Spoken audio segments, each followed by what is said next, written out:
नमस्कार, मैं अमर खान। कैसे हैं आप सब? मुझे उम्मीद है कि आप और आपका परिवार खुश होगा, तंदुरुस्त होगा। मैं हमेशा भगवान से और खुदा से ये दुआ करता हूं कि आप खुश रहें, तंदुरुस्त रहें और देश की उन्नति में अपना योगदान देते रहें। आज हम बात करते हैं दिल्ली के पूर्व उपराज्यपाल नजीब जंग साहब के बारे में। उनका मैं एक इंटरव्यू देख रहा था। अजीत अंजुम जी का एक चैनल है, उस पर उनका इंटरव्यू आ रहा था और वो इंटरव्यू था जो पिछले दिनों उत्तर प्रदेश के संभल में जो हादसा हुआ है, जो घटना हुई है कि वहां अचानक इस तरह से बलवा हो गया कि वो उसमें 4-5 नौजवानों की जान भी चली गई।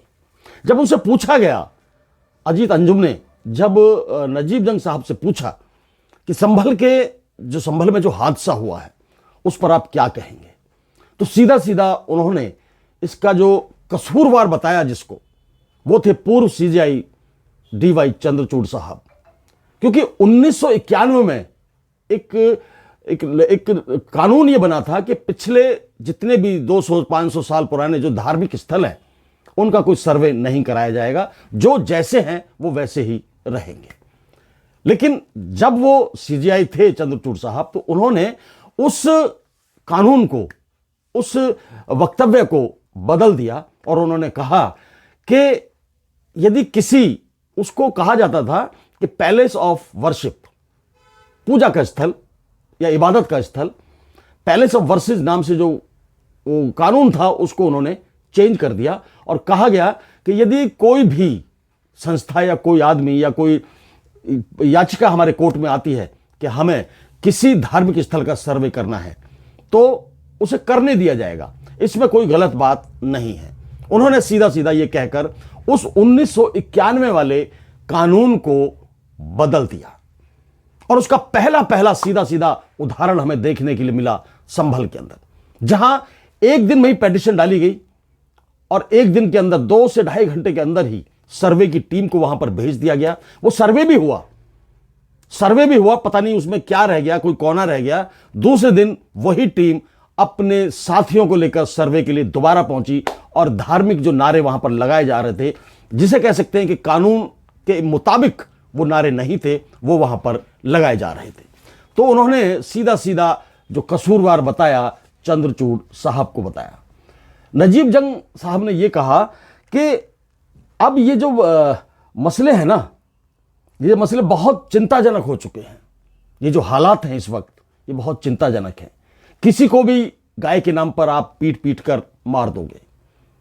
कौन क्या खा रहा है घर में जाकर, फ्रिज में जाकर आप देखोगे।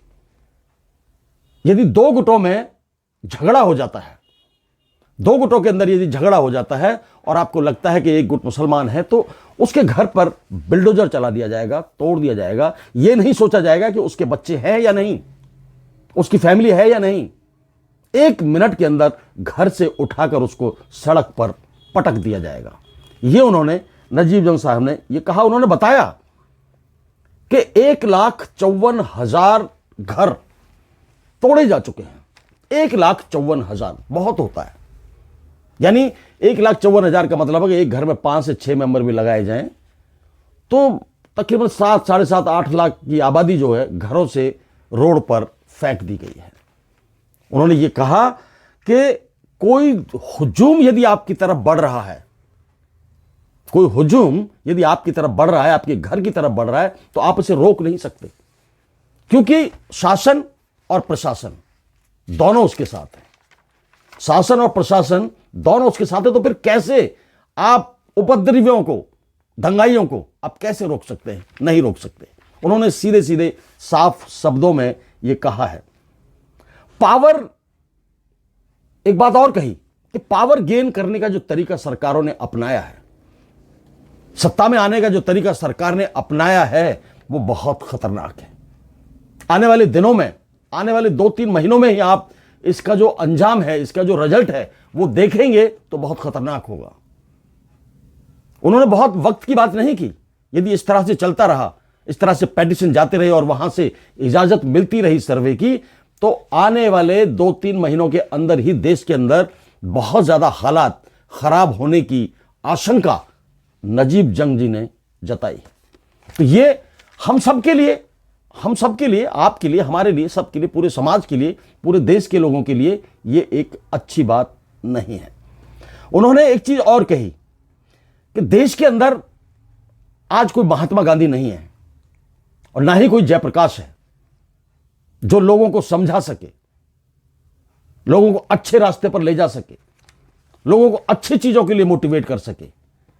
तो ये इसका मतलब है कि हमारे देश के अंदर जो नेता हैं वो देश को बर्बाद करने के लिए पहुंचे हुए हैं या देश को आबाद करने के लिए पहुंचे हुए हैं।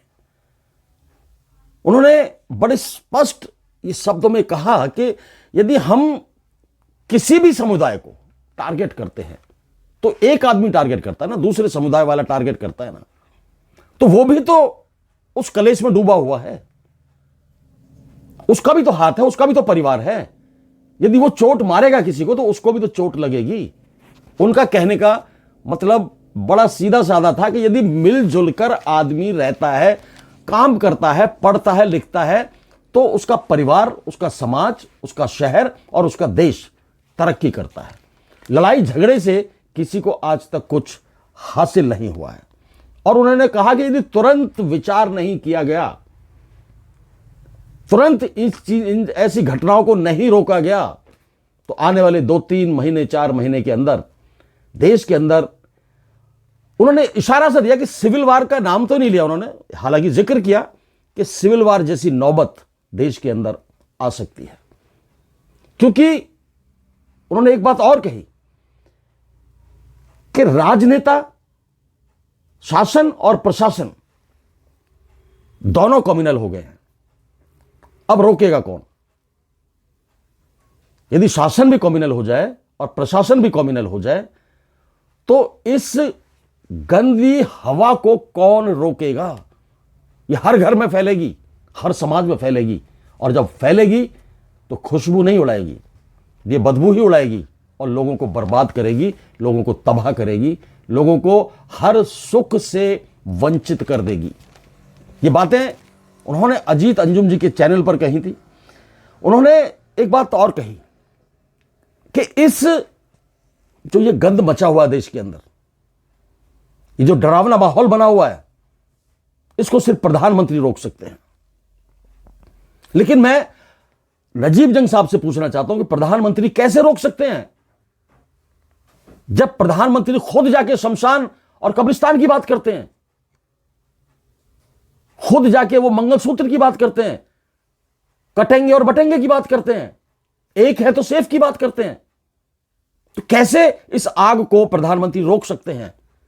वो रोक सकते हैं एक तरीके से यदि वो अपने अंदर से इस भय को निकाल दें कि यदि हम हार भी जाएं तो कोई बात नहीं, क्योंकि राजनीतिक पार्टी है, हारती भी है और जीतती भी है। लेकिन क्या भय वो पाले हुए हैं, कौन सा डर उनके अंदर है कि अपने आप को किसी भी कीमत पर हारने देना नहीं चाहते। अभी तक मणिपुर के अंदर 450 से ज्यादा चर्च ढाए जा चुके हैं, 450 से ज्यादा चर्च तोड़े जा चुके हैं। अब आप हालात देख लिए, 2-2.5 साल हो चुका है, वहां कितने लोग मारे जा चुके हैं, चर्च तोड़े जा चुके हैं, कोई एक्शन नहीं है। कोई वहां पर यह सोचने वाला नहीं है कि वहां के लोग भी इंसान हैं, उनके अंदर भी खून है, जान है, वो भी हमारी तरह ही दिखते हैं। राजनीतिक सत्ता का इतना लालच, इतनी भूख कि सरेआम लोग मारे जा रहे हैं, सरेआम उजाड़े जा रहे हैं और आप पर कोई असर नहीं पड़ रहा। तो इसका मतलब आप बहुत ज्यादा डरे हुए हैं कि यदि हमारे हाथों से सत्ता चलेगी तो पता नहीं हमारा क्या हाल होगा। मुझे तो नहीं लगता कि ऐसा कुछ दूसरी सत्ता वाले करेंगे यदि कोई सरकार आती है। यदि आप आने देते हैं तो की बात मैं कर रहा हूं। मुझे नहीं लगता कि कोई आपके खिलाफ कुछ इस तरह की चीजें करेगा कि जितना इतना डर आपने पाल रखा है। तो ये चीजें देश के लिए खतरनाक है। मैं तो सरकार से भी और प्रशासन से भी ये दरख्वास्त करता हूं कि लोगों को अच्छे रास्ते पर चलने के लिए आप मोटिवेट करिए, शिक्षा बढ़ाइए, देश के अंदर टेक्नोलॉजी बढ़ाइए, लोगों को साफ सुथरा रहना सिखाइए, अच्छे कपड़े पहनना सिखाइए ताकि उनके दिमाग साफ सुथरे हों और तरक्की के बारे में बात कर सकें और देश की उन्नति के बारे में बात कर सकें। दुनिया कहां से कहां पहुंच रही है और हम मंदिर और मस्जिदों में घुसे हुए हैं। बस 5000 साल पुराना जो कल्चर था उसको फॉलो करने की हम कोशिश कर रहे हैं। तो फिर देखिए, मैं एक बात बताता हूं, परिवर्तन प्रकृति का नियम है। आप कर लीजिए, आपके हाथों में सत्ता है, कोई बात नहीं, ताकत है, कोई बात नहीं। परिवर्तन प्रकृति का नियम है, इसे आप रोक नहीं सकते। जब परिवर्तन होगा तो होगा, आप कभी इसको रोक नहीं पाओगे। एक और टीवी है, जनता लाइव एक टीवी है, मैं उस पर एक इंटरव्यू देख रहा था। एक साधु हैं, बौद्ध धर्म से वो ताल्लुक रखते हैं, जिनका नाम मैं बताता हूं आपको, जिनका नाम है बौद्ध भिक्षु सुमित रतन जी।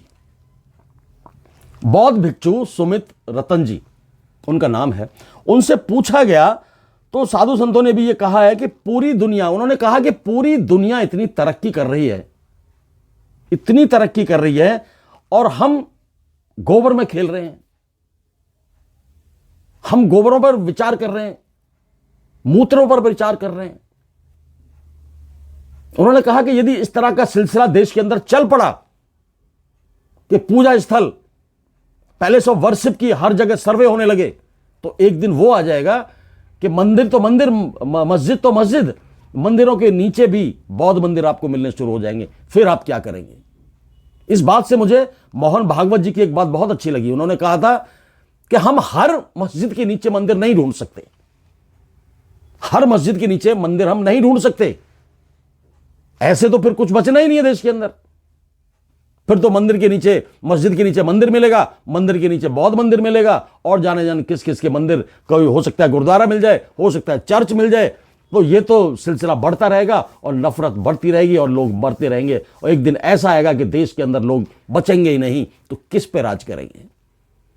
मेरा तो सीधा सीधा मानना है, यदि देश को तरक्की के रास्ते पर ले जाना, आप विदेशों को उठाकर देख लीजिए, बड़े से बड़े देश को उठाकर देख लीजिए, हर धर्म के लोग रहते हैं वहां पर, हर धर्म के लोग पढ़े लिखे हैं, तरक्की कर रहे हैं, देश के बारे में सोच रहे हैं, परिवार के बारे में सोच रहे हैं, पढ़ रहे हैं, लिख रहे हैं, इंजीनियर बन रहे हैं, डॉक्टर बन रहे हैं, आईएएस आईपीएस सब बन रहे हैं। हमारे देश में ऐसी कौन सी आग लग गई जो हम डंडा लेकर निकल पड़ते हैं, किसी के भी घर पर चढ़ जाते हैं, किसी के भी धार्मिक स्थल पर चढ़ जाते हैं, किसी को भी मार देते हैं, कोई हमें मार देता है, हम किसी को मार देते हैं, और तो और प्रशासन मारने लगा। जब प्रशासन मारने लगा है तो फिर क्या बचा है देश के अंदर? आप बताइए, फिर कुछ नहीं बचा हुआ। नजीब जंग साहब का जो इंटरव्यू था, वो मैंने आपको बताया कि जो मेन बातें उन्होंने जो कही, वो सारी मैंने आपको बताई हैं, और मैं आपसे भी और देश के सभी लोगों से उम्मीद करता हूं कि देश को बचाना है तो मिलकर बचाइए। सत्ताधीशों के पास तो बहुत बड़ी सिक्योरिटी होती है, बाउंसर्स होते हैं, राइफल्स लेके पुलिस वाले चलते हैं, गनमैन होते हैं, इनका कोई कुछ बिगाड़ नहीं सकता। मारा जाएगा तो आम आदमी मारा जाएगा। कब कौन किसको रास्ते में मार देगा, कब कौन किसका घर तोड़ देगा, कब कौन अपनी पर्सनल दुश्मनी निकाल लेगा, ये सारी चीजें बहुत ही चिंता का विषय है देश के लिए। यदि हम अपने देश से प्यार करते हैं तो देश के युवाओं को मोटिवेट करना है, देश के युवाओं को शिक्षा के रास्ते पर डालना है, तरक्की के रास्ते पर डालना है। नजीब जंग साहब का जो जीवन है, वो परिचय मैं आपको छोटा सा देता हूं, क्योंकि उनका इंटरव्यू चल रहा था, वो मैंने देखा और वो बातें मैंने आपको बताई। उनका जन्म 18 जनवरी 1951 को हुआ, 18 जनवरी 1951। वो जुलाई 2013 से 2016 तक दिल्ली के 20 में उपराज्यपाल रहे, उपराज्यपाल के रूप में उन्होंने कार्य किया। इससे पहले 2009 से 2013 तक वो जामिया मिलिया इस्लामिया के 13वें कुलपति के रूप में उन्होंने कार्य किया। शिक्षा उनकी जिसे कह सकते हैं सेंट कोलंबस स्कूल दिल्ली से और Saint Stephen college London school of economy से बहुत ही हाईली क्वालिफाइड रहे हैं। नजीब जंग साहब आईएएस अफसर रहे हैं, कुलपति रहे हैं और उपराज्यपाल रहे हैं। उनके पिता बचपन में ही उनकी मृत्यु हो गई थी। उनकी माँ ने और उनके चाचा जी ने मिलकर उनको पाला था, पढ़ाया था और लिखाया था। 2 बच्चे हैं और अमीना जंग उनकी पत्नी का नाम है ये नजीब जंग साहब का छोटा सा परिचय मैंने आपको दिया है, और उनकी द्वारा जो बातें कही गई देश के आज के माहौल को लेकर, मैं उम्मीद करता हूं देश के लोगों से कि वो आप उस रास्ते को छोड़कर ईमानदारी, मेहनत, तरक्की पसंद रास्ता अपनाएं। जय हिंद, जय भारत, नमस्कार।